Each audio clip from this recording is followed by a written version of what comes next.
is Jenna and today I'm here doing my May wrap-up and my June TBR. It has definitely been a while since I sat down to do a wrap-up and TBR video. Okay, maybe not the wrap-up part, but definitely the TBR part, and that is because I have been reading lots but not uploading much at all over the past couple of months. So, I managed to read 6 books in May, which is pretty exciting. I think I read like the first 4 of them in the first maybe 2 weeks or so in May. Then there was a big week where I just wasn't reading anything, and then I picked up the last couple at the end of the month, which was really exciting. So I'm just gonna dive straight in. So the first book that I read in May was The Inquisition by Taran Matharu, and I threw that on my face, and actually because you're gonna see a bit of a theme, let's just keep going. So I gave this book a 5 out of 5 stars. It is the second book in the Summoner series. It is amazing. I'll get into it in just a sec. The second book that I read in May was The Battle Mage by Taran Matharu, which I gave 5 out of 5 stars. This is the third book in the Summoner series and is also the final book in the Summoner series. It's brilliant, highly recommend. And the third book that I read in May was The Outcast by Taran Matharu, which I gave 4 out of 5 stars. It is the prequel to the Summoner series and is awesome. So as you can see, I went on a little bit of a Taran Matharu phase this month. So I read Summoner, I do this every time. I call them the Summoner, but they're not. So I read The Inquisition and I read The Battle Mage, both of which are incredible books. This is the second and the third book in the trilogy. They continue off Fletcher's story from the first book. This one takes place, I think, a year after the events of the first story, and this one takes place almost immediately after the events of the second one. It follows Fletcher as he is trying to learn more about his birth. He is trying to stop the orcs from attacking the land, and he's also trying to prevent a civil war. This series was everything. It was brilliant. It had everything in it that I wanted. It had elves, it was fantasy, it was kind of like a Harry Potter, Lord of the Rings, Pokemon kind of deal, and it was just fantastic, and I really do highly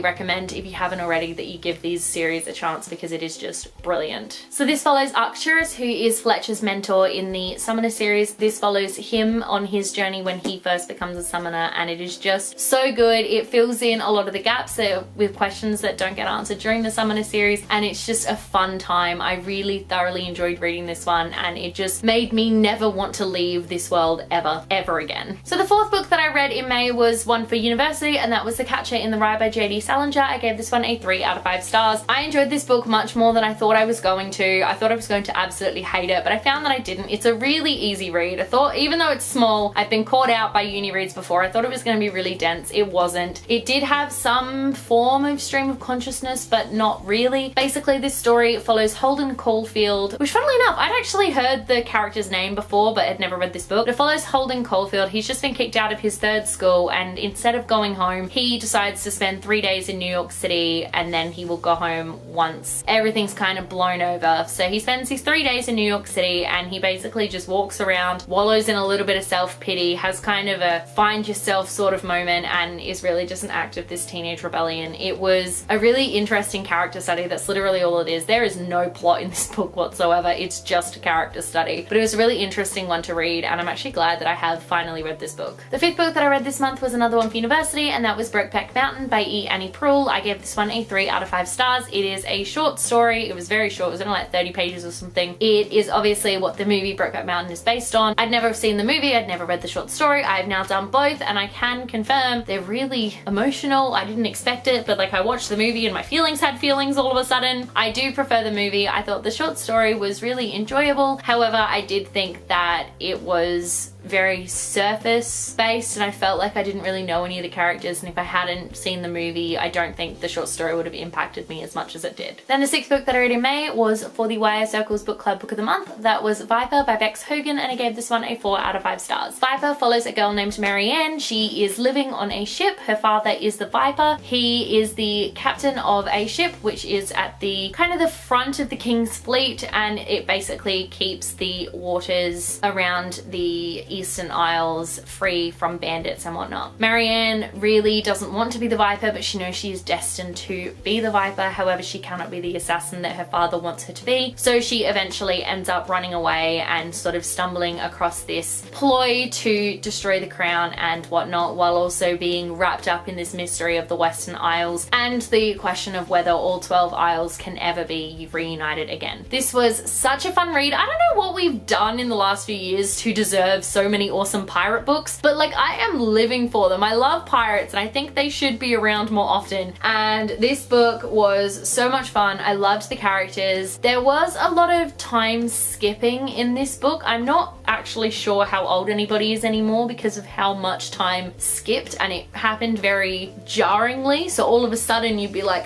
okay, we're 6 months ahead, okay, we're this far ahead, okay, and it just didn't feel smooth. But overall, I loved the story, I loved the characters, and I really can't wait to see where the book goes in book number 2. So those are the 6 books that I read in May, and now I'm going to show you the pile of books I will be choosing from June. You may remember back in my very early wrap-ups, in fact I think the only one I spoke about it in is my January or February TBR or whatever, but basically this year I am trying to get rid of my physical TBR, so I give myself a list of books that I'm allowed to pick from for June. That list usually ends up getting thrown out the window, but basically these are the books I want to try to read. These ones came out in I think 2013-14, so that's where I'm at if anyone is keeping track. The first book on that list is The Darkest Minds by Alexandra Bracken. This book came out quite a while ago. So this book sets place in the future after a disease has ravaged most of the children in America, and the ones who are left have developed supernatural powers, and they are sent to rehabilitation camps where I don't actually know what happens, but the book follows a girl named Ruby who has powers, and she and her friends try to live a normal life, I guess. I don't really know. This was a movie last year. It's an immensely popular series. I've never read it, and I feel like I probably should at some point. Next on the list we have 2312 by Kim Stanley Robinson, and I know nothing about this book. I'm pretty sure it's having to do with global warming and getting us to open our eyes and realize global warming is a thing, guys, and it will kill us one day, so get on that. Next up we have The Emerald Atlas by John Stevens. This is book 1 of the Books of Beginning. It is a middle grade novel. This book follows 3 kids who were snatched from their beds in the dead of night, and 10 years later they have grown up in a string of orphanages. They find an old book, The Emerald Atlas, and they realize that one of the kids has a unique connection to it. From there they try to figure out who they really are, why they've got this unique connection to this book, what this book actually means, and what happened to their parents. I'm really excited. I just want to read like a middle grade novel and just fall into it and just have fun, and I think that's what this book is going to be. Alrighty, next up we have Zoo by James Patterson and Michael Ledwidge. This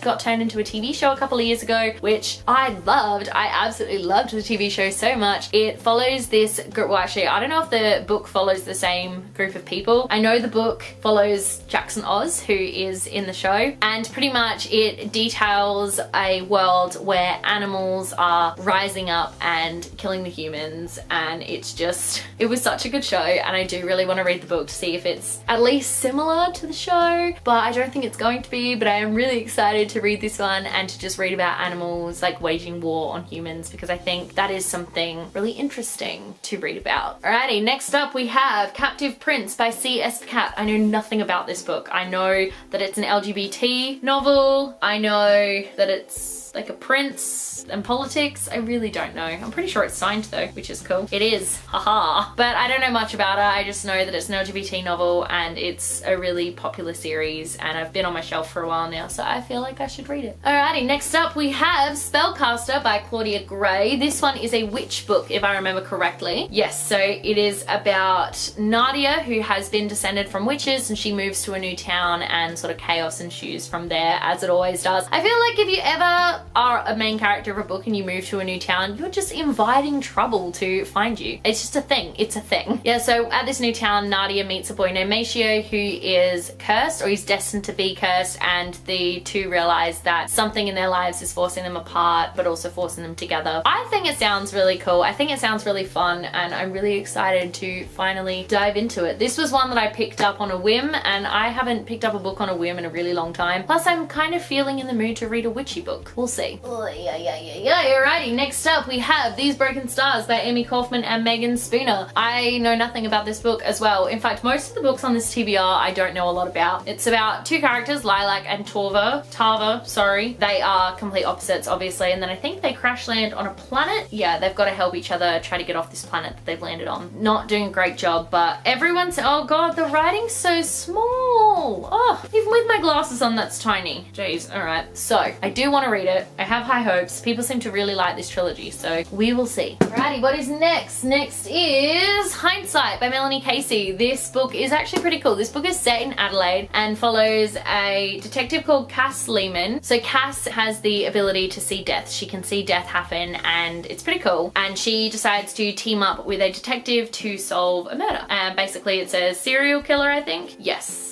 I'm pretty sure it's like a serial killer, and she volunteers to help the detective in order to find this serial killer in order to stop him from killing people. Sounds cool. I love the fact that it's set in Adelaide. It's an adult novel though, I'm pretty sure, which I've never really read before. It's like an adult crime sort of novel, which I've never read before, so I'm keen. I remember buying it because I met the author, but I don't know, it seems creepy, but I do really want to read it. All right, next up we have a Doctor Who collection. So 11 Doctors, 11 stories.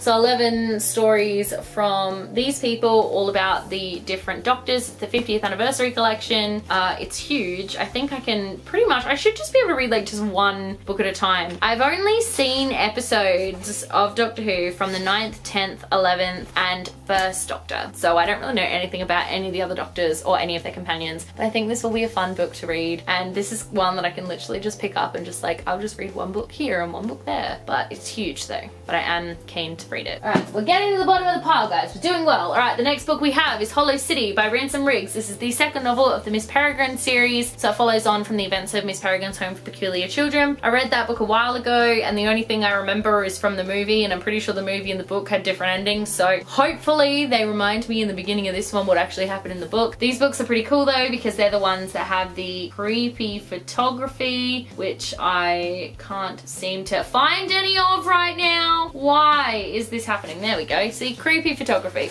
And the story was based around that, which I think is super, super cool. Pretty sure it's about like these peculiar kids who have powers. I don't really remember, but I really need to knock off some series, so I'm trying to get to sequels this year. Doing my best. Alrighty, what do we have next? Oh, speaking of sequels, I have the Bane Chronicles, which is not a sequel. This is a series of short stories by Cassandra Clare, Sarah Reese Brennan, and Maureen Johnson. I actually did start reading this one last year and then got bored reading it, which is terrible because it's Magnus. But in saying that, I had just binge read the Mortal Instruments and the Infernal Devices. So I was pretty shadow hunted out, but the TV series just finished and I'm very sad about it. I just read Red Scrolls of Magic. I do want to read this very much. All right, what's next? What's next? What's next? All right, next up, 1,000 Pieces of You by Claudia Gray. This is the first book in her Firebird series, and I'm not gonna lie to you, the entire reason why I bought this cover is because London is on the cover of it, and I love London. I'm pretty sure it's just about a girl, Marguerite, whose life is turned upside down as always when her father is murdered, and her mother created something called the Firebird, which I believe lets you jump into alternate realities. Yeah, alternate dimensions. So then Marguerite and Theo, this physics student, they try to learn more about the Firebird, and stuff goes on from there. This is a very old trilogy now, but I do want to read it at some point, especially because London is on the cover. Oh no, I hit you guys. But we made it to the last book, which is Bound by Alan Baxter. This is a martial arts novel. Yeah, so Alex Kane is a martial artist fighting in illegal cage matches. Once again, I bought this book because I met Alan Baxter. I met him at Supernova, and I said I had this bad habit of reading, like of buying books at Supernova and then not reading them by the next Supernova. So he wrote in here, he wrote in my book, hope you read this before next Supernova. I think I bought this in like Supernova maybe 2017. Still haven't read it, so I'm doing well, but I do have plans to read it. I'm pretty sure that this is basically it's like martial arts but with magic, I think. So it does sound interesting. Once again though, it's an adult book and I don't really read adult novels. It makes me nervous, and I Zoo in here is an adult novel as well, so I'm trying to branch out a little bit this month. We'll see. We will see. So there we go. Those are all of the books that I have on my TBR for this month. But TBR jar, funnily enough, I have still been keeping up with the TBR jar challenge. I've been pulling them every month. I haven't been completing the challenges because I suck, but I have been pulling a challenge every month. This month's challenge is the first book in a series. Somehow I think I've got that covered. All of these books are on my TBR and they're all the first book in their series, so I'm doing well. And there you go, that was everything. Oh, the books fell. That was everything I read in May and everything I plan on picking from for June. I can't say all the books I'm planning on reading in June because that's a lot of books. Thank you so much for watching. Let me know in the comment section below what you read in May and what you thought, because I would absolutely love to know. If you like this video, be sure to give it a huge thumbs up and don't forget to subscribe to my channel so you don't miss a thing. Stay random. Bye.